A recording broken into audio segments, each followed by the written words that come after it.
Well, Pete Hegseth's leadership is also in question with the release of a report from the Pentagon regarding that Signalgate controversy. That's, of course, when Hegseth is alleged to have discussed sensitive military information on that messaging app.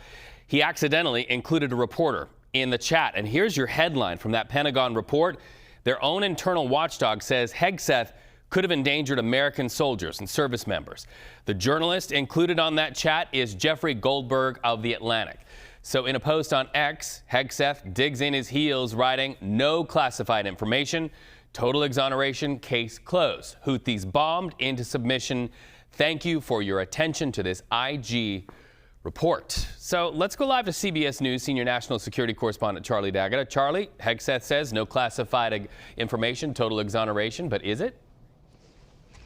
According to the defense secretary, it is, because what he's nailing down there is really the kernel of this argument. He says that by virtue of the fact that he is the Secretary of Defense, he can decide what's classified and what's not, and how to share that sort of information. However, the report is a little bit more damning than that. As he said, endangered the lives of service members. These are the bullet points. Clearly states his actions violated DOD policy. He should not have been using his personal device. The information he shared was clearly marked classified when it got to him on a secured Pentagon channel before he then released it on Signal. It does not question whether he has the authority to declassify it, but it does question whether that was done appropriately. So we're waiting for the report to be released here, and we'll get further detail on that. But Hegseth is pulling out the same line that he's done from the beginning. I'm the defense secretary. I decide who I want to share information with and when I want to share it. All right, and I'm just hearing from my producer in my ear that report has just been released, Charlie. We're looking into that, digging into exactly what it says. It also brings another headline that the Inspector General is somebody who is aware of several other signal chats that Hegseth engaged with to conduct official business. What do you know about that?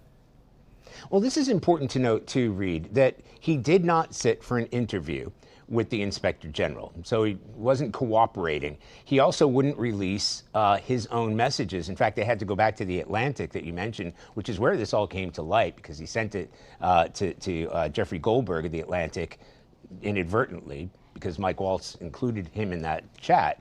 So that's where it came to light. And so not only was he not sharing that specific chat, that they had to go to The Atlantic and other places for that, he wouldn't sit for an interview. And yes, it insinuates that he had other chats. We know that he shared another chat with his wife and his brother-in-law as well. So that much we know of, that has been reported. But they want to know how often the defense secretary was sharing this information on an unsecured Signal chat.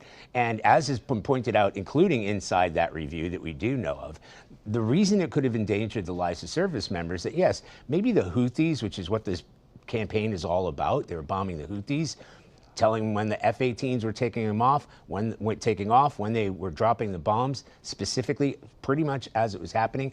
If that had fallen into the hands of a more sophisticated or technologically able country like Iran or Russia or China, that absolutely would have put U.S. service members at risk. So that's what they want to know. Is this just a one or two times, or is this, sort of repetitive behavior from somebody who should have the most secure communication devices, which are already in place at the Pentagon, where they do share information on secure lines and not share it with, well, inadvertently with a journalist? Is really the drill down on this, Charlie, that information in the wrong hands, maybe not the Houthis, but that the Houthis could have then taken that information and give it to somebody who had bigger guns, a bigger ability to harm our troops? Is that really what's at the heart of this?